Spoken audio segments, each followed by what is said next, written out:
Did this cleaning girl just say she speaks 6 languages? Richard Sterling's laughter cut through the presidential suite like a blade. He didn't even glance up from his $300 per ounce caviar as he waved his hand dismissively. Honey, the only language you need to know is, yes, sir, and your towels are ready. Now get back to scrubbing toilets where you belong. The 12 international diplomats around the mahogany table fell, silent. The smell of expensive cologne couldn't mask the stench of casual cruelty. Keisha Williams stood frozen in the doorway of the Grand Meridian Hotel's most exclusive suite, her pressed uniform suddenly feeling like a target. Her worn portfolio trembled in her hands as Sterling's platinum cufflinks caught the light with each dismissive gesture. Have you ever been so underestimated that people couldn't see your potential when it was staring them in the face? 11:30 at night? The Grand Meridian's 42nd floor hummed with the quiet efficiency of a 5-star hotel after midnight. Keisha Williams pushed her housekeeping cart down the marble hallway, each wheel squeaking softly against the polished floor. At 25, she had perfected the art of being invisible. 3 jobs, grandmother's cancer treatments, a PhD in international relations abandoned 6 credits from graduation when the medical bills started flooding in. The oak doors of the presidential suite muffled voices, but panic has a way of seeping through even the finest wood. If we can't find someone who understands these cultural nuances by morning, $3 billion in climate funding dies, and we look like fools on the world stage. Sterling's voice cracked with desperation. Keisha paused, her master key trembling in her hand. Each mistranslation escalated tensions. The Japanese delegation feels dishonored. German representatives think we're deceiving them. French ambassadors believe we're dismissing them entirely. The Arabic nations feel culturally misunderstood. The global climate summit was collapsing, 6 nations preparing to walk away. All because no one could bridge the spaces between languages, between hearts, between cultures. Keisha's grandmother's voice echoed in her memory. Baby, silence never changed the world. She knocked softly. The voices inside stopped. Footsteps approached. The door cracked open, revealing Sterling's exhausted face. Excuse me, sir. Her voice stayed steady despite her racing heart. I couldn't help but overhear. I speak Japanese, German, French, Arabic, Mandarin, and Spanish fluently, and I understand the cultural protocols that got lost in translation. Sterling's bloodshot eyes widened. Behind him, 12 crisis managers looked up from their scattered papers and cold coffee. The Japanese weren't being difficult about timelines, Keisha continued, switching seamlessly between languages as she spoke. They were trying to preserve honor while expressing serious concerns. The German efficiency complaints were actually about respect for process. The Arabic hospitality violations happened because nobody understood the greeting protocols. Sterling's mouth fell open. You have one chance to prove it. 7 a.m. The hotel's private conference room buzzed with the nervous energy of men who had spent fortunes and couldn't buy success. Marble gleamed under crystal chandeliers. 12 international representatives stared at screens showing 6 different capital cities. Keisha entered wearing the same pressed uniform, wrinkled now from her overnight shift. Her portfolio looked shabby next to the leather briefcases scattered around the mahogany table. Whispers rippled in multiple languages. This is Sterling's solution? A housekeeping girl? Has he lost his mind completely?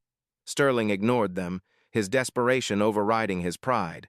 The screens flickered to life. Ambassador Yamamoto appeared from Tokyo, his face stone-cold with barely contained fury.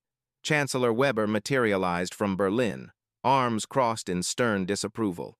Gentlemen, Sterling's voice cracked slightly. This is Keisha Williams. She believes she can repair the cultural damage from yesterday's misunderstandings. Weber's laugh held no warmth. You bring us a hotel employee? Yamamoto spoke rapidly in Japanese, his tone sharp enough to cut glass.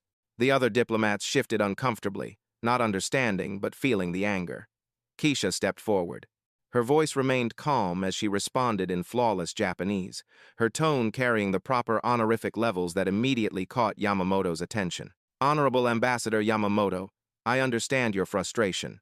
Yesterday's translator missed that when you said yes, we agree to consider.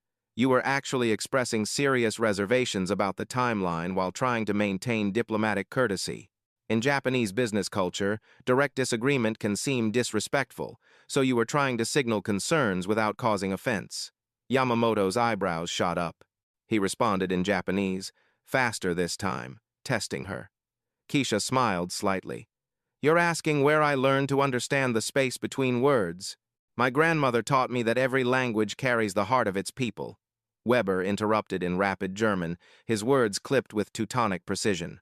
Without missing a beat, Keisha switched languages mid-sentence.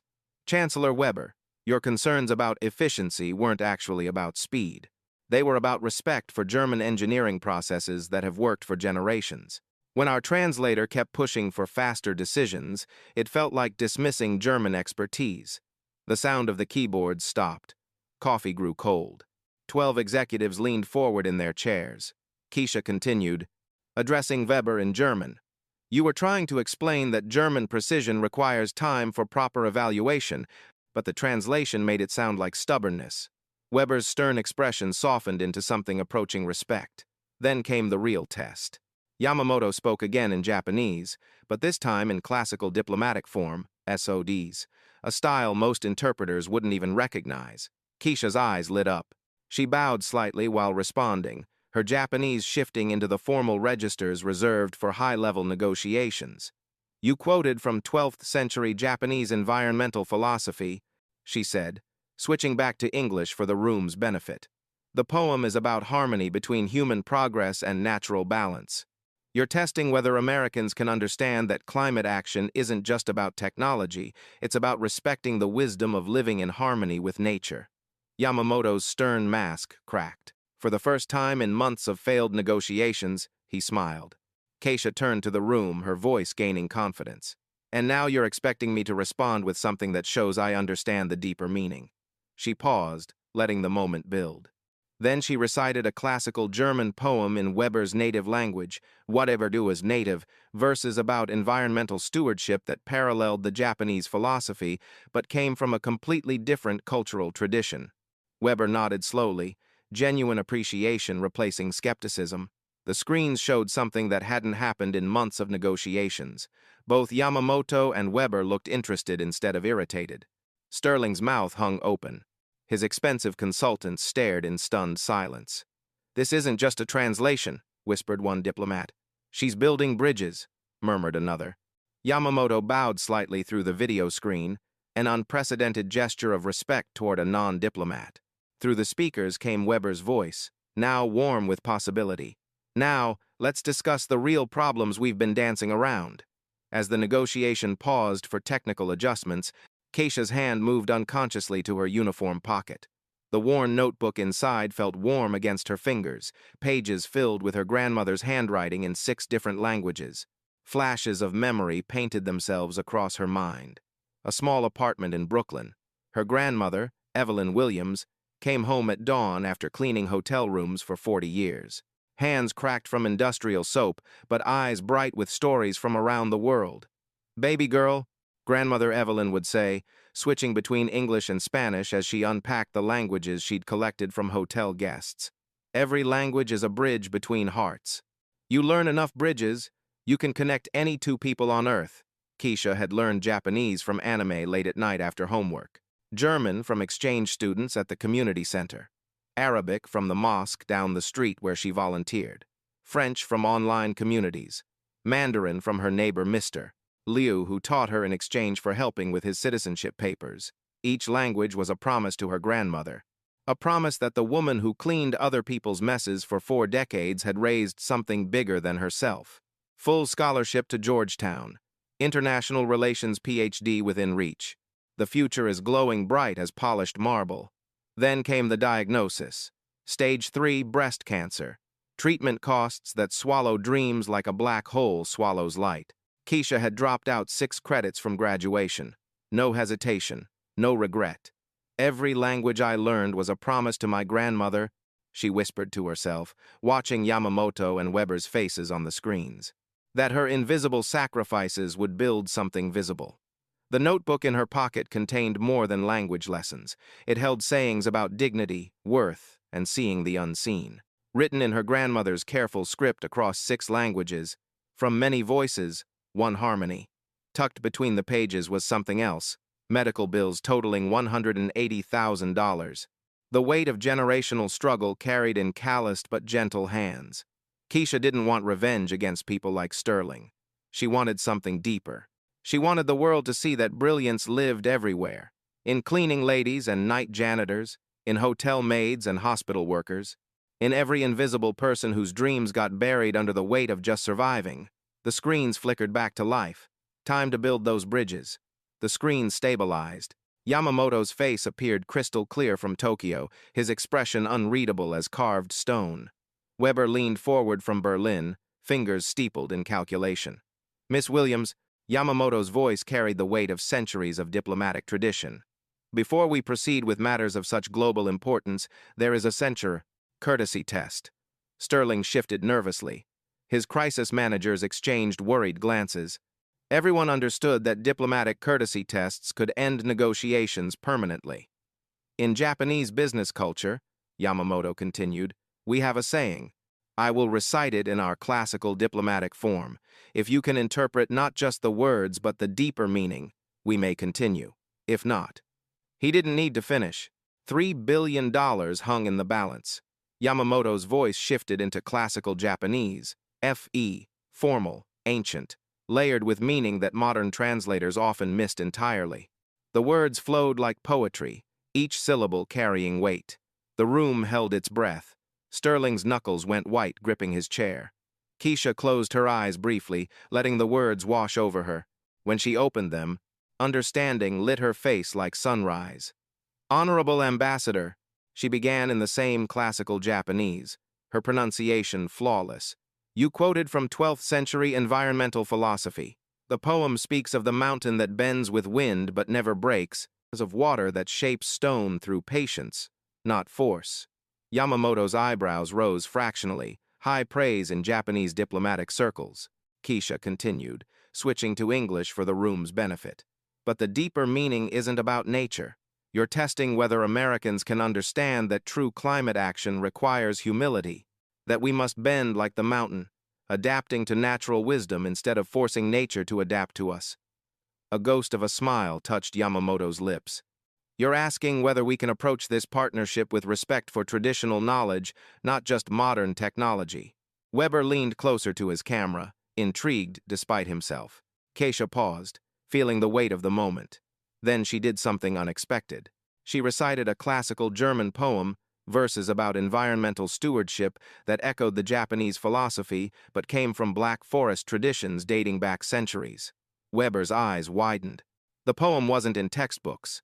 It was folk wisdom, passed down through generations of German foresters. Where did you?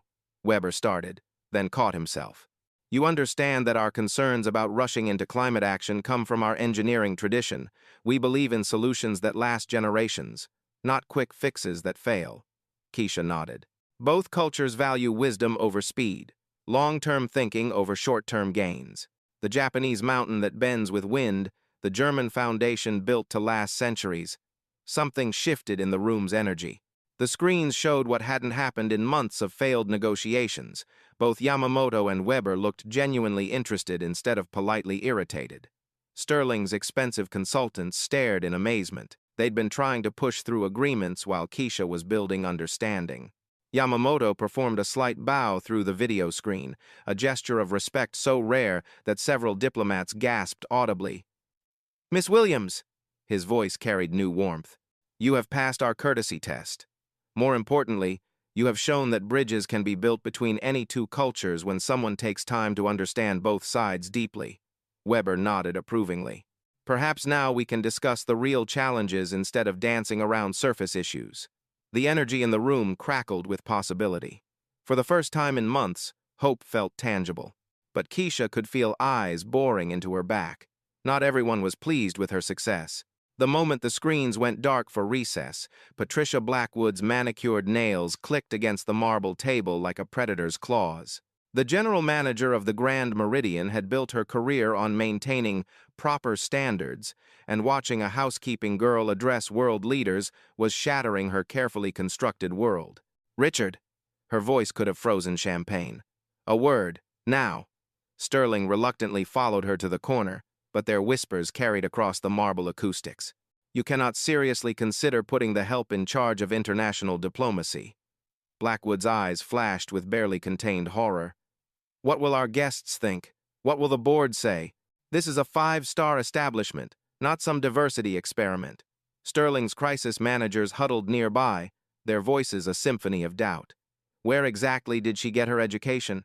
Dr. Harrison, Sterling's chief diplomat, adjusted his Harvard tie. I've never heard of someone with her background having these qualifications. This is quite different from her usual responsibilities, added Margaret Thornton, Sterling's senior advisor. Folding towels doesn't exactly prepare someone for multi-billion-dollar negotiations.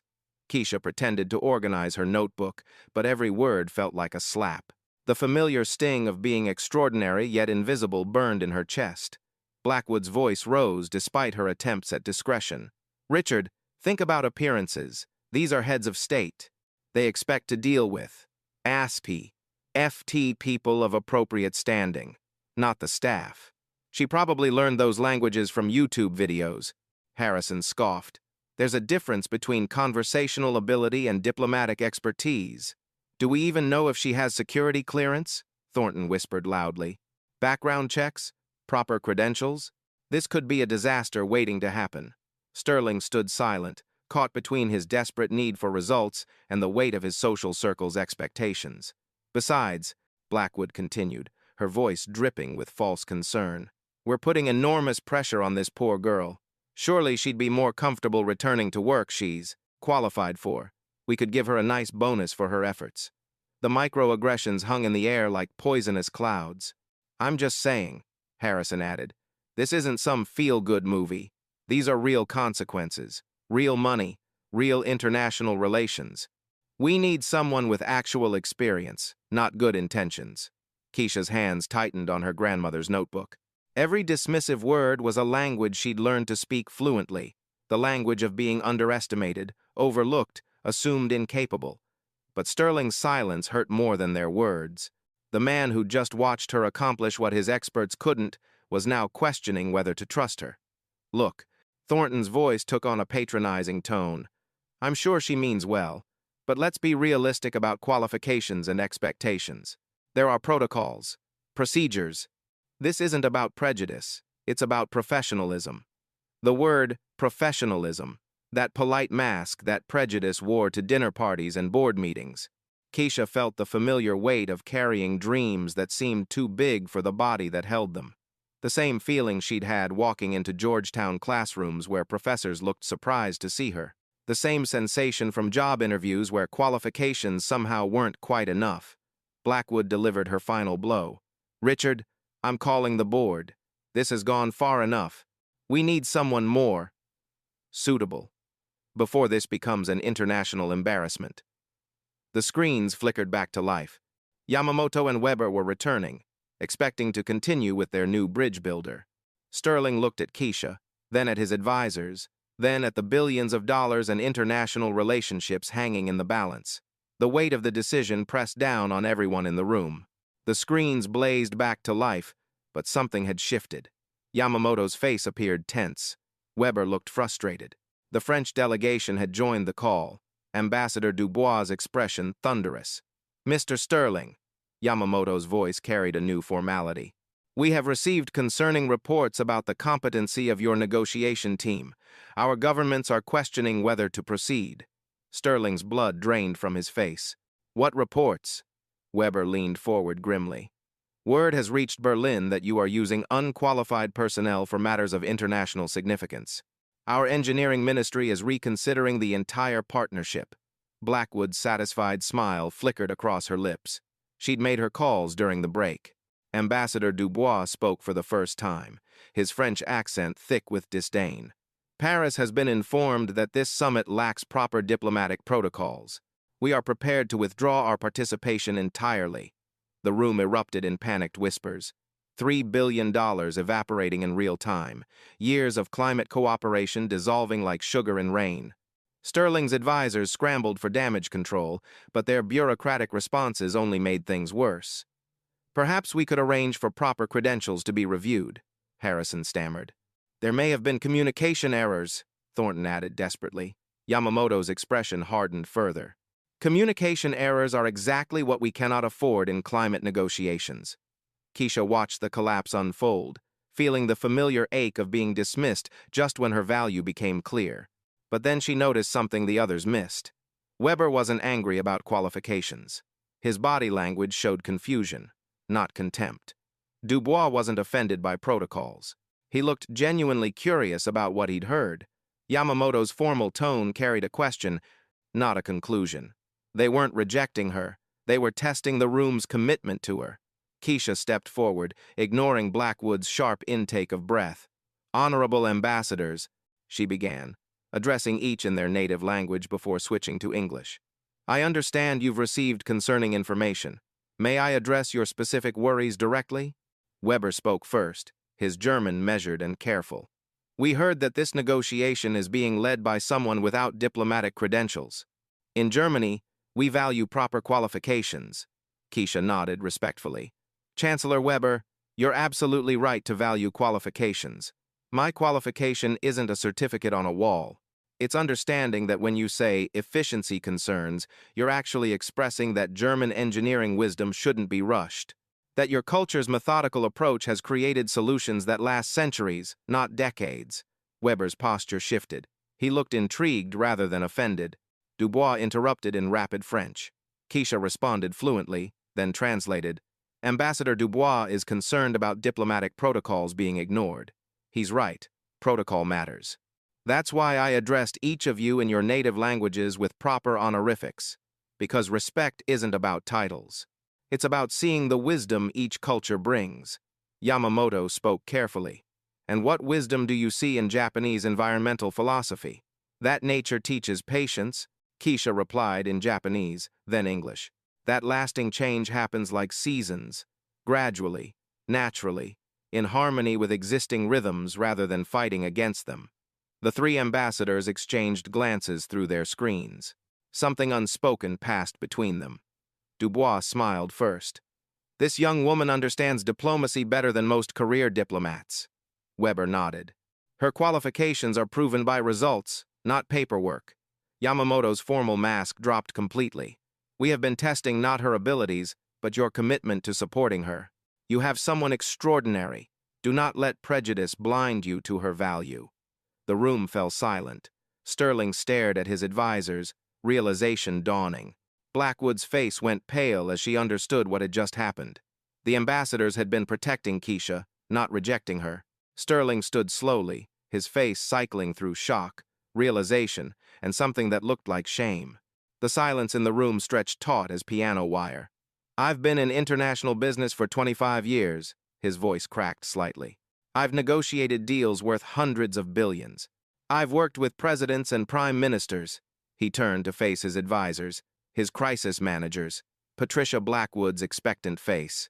"And I've never witnessed anything like what just happened." Blackwood's smile faltered. "Three of the world's most respected ambassadors just told me that a woman I was ready to dismiss has more diplomatic skill than my entire consulting team combined." The words hung in the air like a verdict. Sterling walked toward Keisha, each step deliberate. "I almost made the biggest mistake of my career. Not the business mistake, immunisty, the human mistake."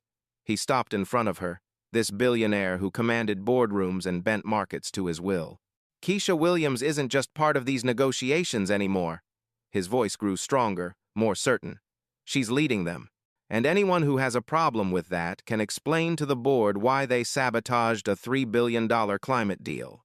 He began removing his custom-tailored blazer, the one with subtle diplomatic pins that marked him as a member of exclusive international circles.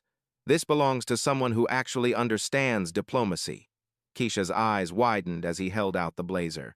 "The fabric probably cost more than her family's monthly rent." "Sir, I can't." "You can. You did. You earned it." Sterling's voice carried conviction that surprised even him. "I've spent years trying to force my way through cultural barriers.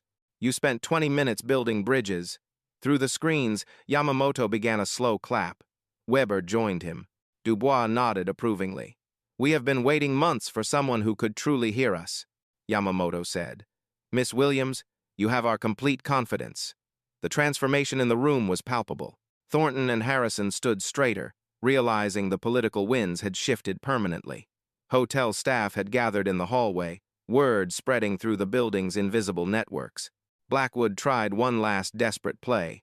"Richard, surely we should follow proper procedures."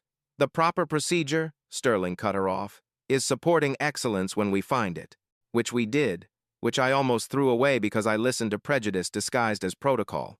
He turned back to Keisha. "What do you need to save this summit?"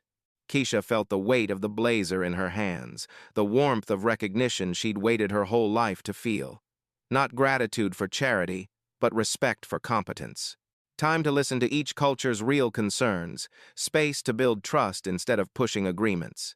And the understanding that this isn't about America getting what we want, it's about 6 cultures finding what we all need. Sterling nodded. "Then that's exactly what you'll have." The screens showed 3 ambassadors who looked genuinely excited for the first time in months. "Now," Weber said with the first smile he'd shown all day. "Shall we begin the real work?" During the break, as Sterling's team scrambled to prepare new frameworks, Ambassador Yamamoto's image remained on screen. Instead of the formal diplomatic mask, his face showed genuine curiosity. "Miss Williams," he said in perfect English, his accent barely perceptible. "Your grandmother, she taught you more than languages, didn't she?" Keisha paused, surprised by the personal question. She glanced around the room, then pulled out her worn notebook. "She taught me that every person carries stories worth hearing." Keisha opened to a page filled with careful handwriting in 6 languages. These are sayings she collected from hotel guests over 40 years. Wisdom from every culture she encountered. Yamamoto leaned closer to his camera. "May I hear one?" Keisha's finger traced a line written in her grandmother's careful script. In Japanese, "The nail that stands out gets hammered down, but the root that grows deep moves mountains." Something flickered across Yamamoto's face. Recognition, then emotion. Your grandmother understood something many diplomats never learn. That strength and humility can exist in the same person. Through the screen, Weber had been listening. "My father cleaned government buildings at night while studying engineering. He used to say that people who work with their hands see problems differently than people who only work with their minds." The formal distance between countries began dissolving into human connection. "My grandfather," Yamamoto continued, his voice softer now, "was a translator who helped rebuild Japan-America relations after the war. He always said that peace begins when people stop talking past each other and start talking to each other." Keisha felt tears threatening. "Your grandfather and my grandmother would have understood each other perfectly, I think," Weber added quietly. "They are understanding each other now, through you." Ambassador Dubois, who had been quietly observing, spoke for the first time without diplomatic formality. "My grandmother also cleaned hotels, in Marseille. She taught me that dignity isn't about what job you do, but how you do it." The conference room had gone completely still. 3 world leaders sharing family stories with a woman they'd met hours ago. Yamamoto reached off screen and returned with something in his hands, a paper crane, folded with precise care. "This is made from hotel stationery," he said, holding it up to the camera. "For your grandmother's wisdom, passed through you to us." Keisha's eyes filled. She would have loved knowing her words built bridges between countries. "They have," Weber said simply. "And now we build something lasting with them." The human moment hung in the air like incense, sacred and transformative. But greater challenges were coming. The final day dawned gray over Manhattan, matching the tension that filled the Grand Meridian's ballroom. Representatives from 6 nations had arrived in person for what should have been a triumphant signing ceremony. Instead, chaos erupted at 6 a.m. Sterling burst into Keisha's prep room, his face ashen. "We've been hacked." The words hit like physical blows. Behind him, crisis managers carried laptops showing the damage spreading across international news networks. "Everything," Sterling continued, his voice hollow. "Every private diplomatic communication from the past month. Every real opinion, every honest doubt, every behind-the-scenes conversation." Keisha's stomach dropped as she scrolled through the leaked messages on the nearest screen. German internal memo: "Japanese environmental priorities seem more about cultural ceremony than practical results." Japanese private assessment: "German efficiency demands feel dismissive of Asian wisdom traditions." French diplomatic cable: Americans appear more interested in Sterling's profit margins than actual climate action. Arabic Nations Confidential Report. Western partners treat traditional ecological knowledge as primitive superstition. Chinese intelligence brief. Offer superior terms immediately. Western alliance appears fractured beyond repair. The ballroom below buzzed with angry voices in 6 languages. Phones rang constantly as capitals received reports. Security teams surrounded each delegation as trust disintegrated in real time. "They're all threatening to walk," Sterling said, running his hands through his hair. Yamamoto feels betrayed. Weber thinks we've been manipulating them. Dubois believes the whole summit was American theater. The Arabic delegation is calling it cultural imperialism. Through the windows, Keisha could see protesters gathering. Environmental activists held signs reading "failure" and "another broken promise." News vans lined the street like vultures. "Chinese competitors arrived an hour ago," Sterling continued. "They're offering better terms, no cultural complications, faster implementation, everything we can't match." The weight of global climate action rested on Keisha's shoulders. Billions of dollars, international cooperation, the planet's future, her family's security, all hanging by threads that seemed to snap with each leaked message. She closed her eyes, hearing her grandmother's voice. "Baby, when bridges burn, you don't run. You build new ones from the ashes." "Bring them all together," Keisha said quietly. "What?" "All 6 delegations, one room, face to face." Her voice grew stronger. "If we're going to fail, let's fail honestly. If we're going to succeed, it starts with truth." Sterling stared at her. "Keisha, they're furious. Putting them together now could start an international incident. The incident has already started. Now we deal with it." 2 hours later, the ballroom felt like a powder keg. 6 delegations sat at separate tables, their body language screaming mistrust. The media filled the balcony above. Sterling's board members watched from the sides, calculating losses. Keisha walked to the center of the room. No podium, no microphone, just her voice and 6 languages worth of truth. "Honorable ambassadors," she began, addressing each in their native tongue before switching to English. "Everything you read this morning was true." Gasps echoed through the ballroom. Diplomatic protocol demanded denial, deflection, damage control. "Ambassador Yamamoto, you do have concerns about German efficiency demands." "Chancellor Weber, you do question whether Japanese environmental traditions can scale globally." "Ambassador Dubois, you are right to worry about American profit motives." The room held its breath. She was confirming every leaked suspicion. "And you know what? You're all right to have those concerns." Keisha began walking between the tables, her voice carrying across marble and crystal. "Ambassador Yamamoto, your concern about German efficiency isn't prejudice, it's wisdom. You've seen what happens when environmental action ignores cultural rhythms." "Chancellor Weber, your questions about traditional approaches aren't dismissive, they're practical. You need solutions that work at an industrial scale." She stopped at the French table. "Ambassador Dubois, your worry about American profits isn't cynical, it's necessary. Climate action that enriches corporations while ignoring communities isn't justice." Then, she turned to address all 6 delegations simultaneously. "For 6 months, you've been hiding these concerns behind diplomatic politeness, pretending agreement while harboring doubts, smiling through frustration. And it wasn't working." Keisha pulled out her grandmother's notebook, its worn pages catching the ballroom lights. "My grandmother cleaned hotel rooms for 40 years. She taught me that honest disagreement builds stronger foundations than false harmony." She opened a page written in 6 languages. "What if instead of hiding our differences, we used them?" The room's energy shifted as she continued. "Japanese precision for cultural sustainability, German engineering for scalable solutions, French diplomacy for international coordination, Arabic traditional knowledge for long-term thinking, Chinese innovation for rapid implementation, American resources for global deployment." Keisha began speaking directly to each delegation in their language, weaving between tongues like a conductor orchestrating a symphony. "What if your concerns aren't obstacles? They're requirements. What if every worry you expressed privately becomes a public commitment we all honor? Every worry." Yamamoto spoke first, his Japanese measured and thoughtful. Keisha translated, He says honest partnership requires honest problems, not just honest solutions. Weber nodded, responding in German. He agrees that real cooperation means admitting what we don't know, not pretending we know everything. Dubois added something in French that made the other ambassadors look intrigued. He suggests that leaked private thoughts might actually be more valuable than prepared public statements. The Arabic representative spoke for the first time all day. Keisha's face lit up as she translated. He says that in desert culture, you trust people who admit the journey is hard, not those who promise it's easy. The Chinese delegation leader stood slowly.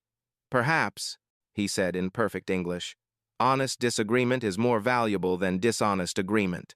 The ballroom's energy crackled with possibility. Instead of hiding from the leaked conversations, they were building on them. So here's what I propose, Keisha said, her voice carrying to every corner of the room. We create the first honest partnership in international climate action. Every concern becomes a requirement. Every cultural difference becomes a strength. Every private doubt becomes a public commitment to do better. Sterling stared in amazement as 6 world leaders began nodding. And Mr. Sterling's profits? Weber asked with what might have been a smile. Tied directly to measurable environmental outcomes, Keisha replied. No results, no profits. Success for the planet becomes success for everyone. The Chinese competitors, who had been watching from the corner, quietly gathered their materials and left. Honesty, it turned out, was impossible to outbid. The Grand Meridian's ballroom had been transformed into something unprecedented in diplomatic history. Instead of the usual sterile signing ceremony, each nation had created a cultural corner showcasing their environmental traditions. Japanese origami cranes made from recycled paper hung like hope from crystal chandeliers. German precision-engineered solar collectors displayed next to French sustainable wine casks.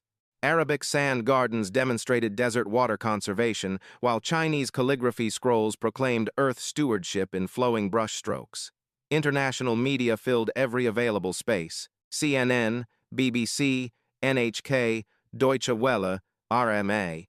The world was watching what they dubbed the Honest Climate Accord. Keisha stood at the center wearing Sterling's blazer, which had been altered overnight to fit her perfectly. In her hands, she held her grandmother's notebook, no longer hidden in her pocket but displayed with pride. Ambassador Yamamoto approached first, carrying a wooden box carved with intricate nature scenes. "Miss Williams," he said in English, his voice carrying across the room's marble acoustics.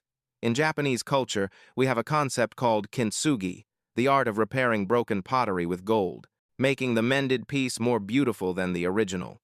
He opened the box to reveal a stunning ceramic bowl, its cracks filled with gleaming gold veins. This accord was broken by leaked secrets. You helped us mend it with truth.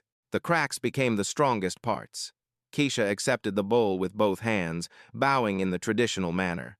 Cameras captured every moment as she responded in flawless Japanese before translating for the global audience. Ambassador Yamamoto honors us by showing that broken trust, when mended with honesty, becomes unbreakable trust.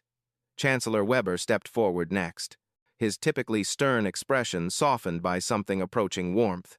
From Germany, we offer this. He presented a small device that looked like a piece of high-tech jewelry, a precision environmental monitor, engineered to last 100 years. Like our partnership, built to endure beyond our lifetimes. As Keisha accepted the device, Weber spoke in German, then English.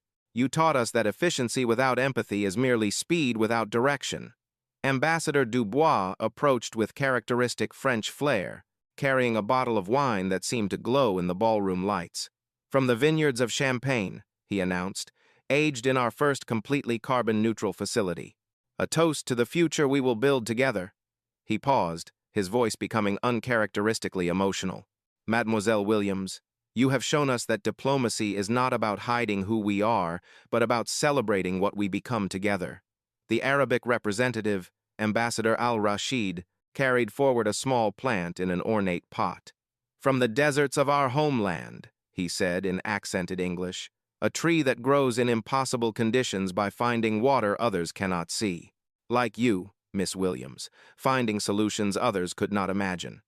The Chinese delegation leader, Dr. Carter, approached last, carrying a scroll that seemed ancient yet somehow contemporary.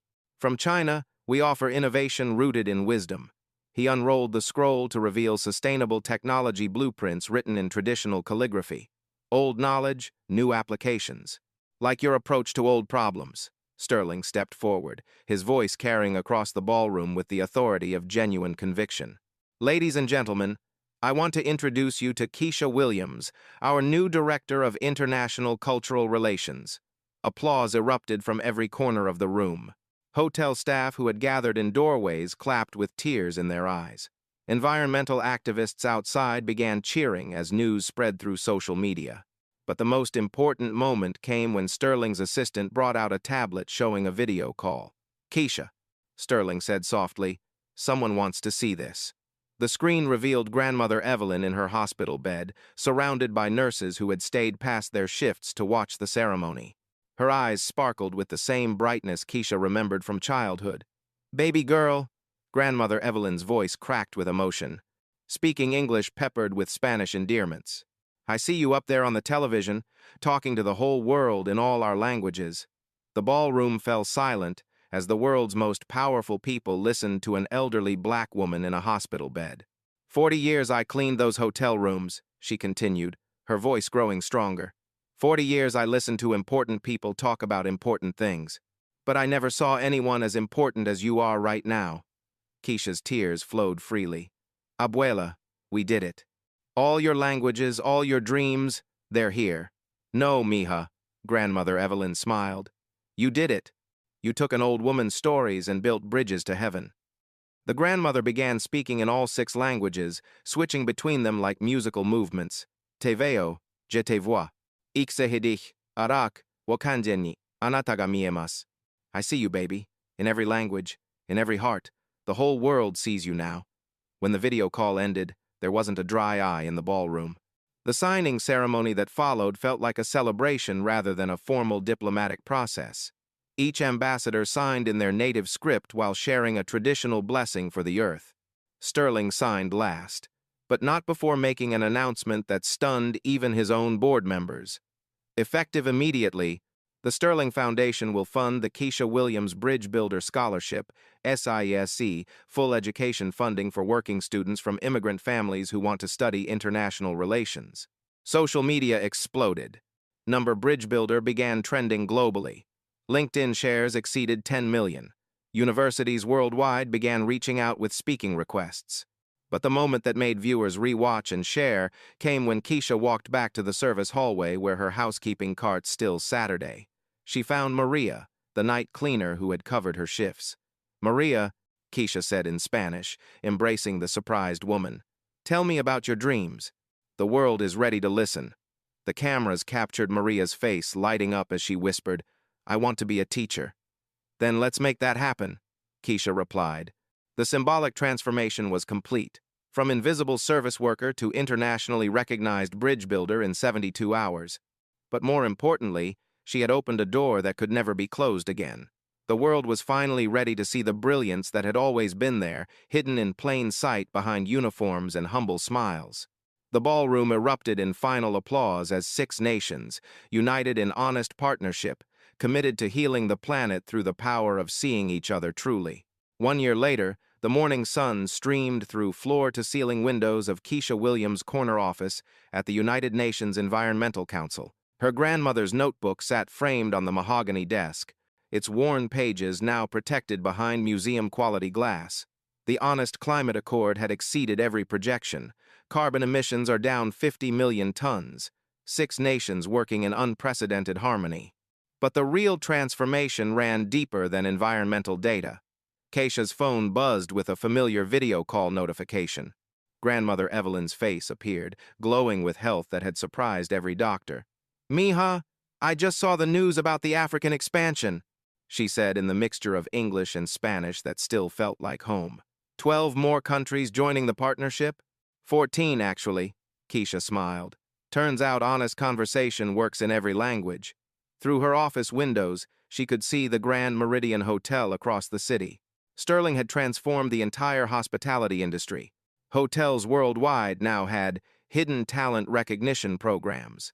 Maria, the night cleaner who had covered Keisha's shifts, was now educational coordinator, helping staff pursue forgotten dreams. The intercom buzzed. "Miss Williams, the Youth Climate Council meeting is starting." As Keisha walked toward the conference room, she passed the wall of invisible heroes, 18-2, hundreds of photos of hotel housekeepers who became cultural consultants, security guards who designed conflict resolution programs, kitchen staff who revolutionized sustainable food systems. They were always there, she would tell visitors. We just needed eyes to see them. That afternoon's Youth Climate Council brought together teenagers whose voices had been overlooked, refugees who designed water purification systems, indigenous youth whose traditional knowledge prevented forest fires, inner-city kids who turned abandoned lots into carbon-capturing gardens. After the session, Keisha returned to her grandmother's apartment in Brooklyn. The medical bills were paid, the eviction notices were gone. But most importantly, the small kitchen table still held the same warmth where dreams had been nurtured in 6 languages. "Tell me," Grandmother Evelyn said as they shared dinner, "what impossible thing are you going to make possible tomorrow?" Keisha pulled out a new notebook, fresh pages waiting to be filled. "Tomorrow, I want to teach the world what you taught me. How to see the people everyone else walks past. How to notice that every person serving coffee, cleaning floors, or answering phones might be carrying the solution to problems we don't even know how to solve yet." Grandmother Evelyn smiled, picking up her pen. "Baby girl, that's not tomorrow's lesson. That's today. That's every day."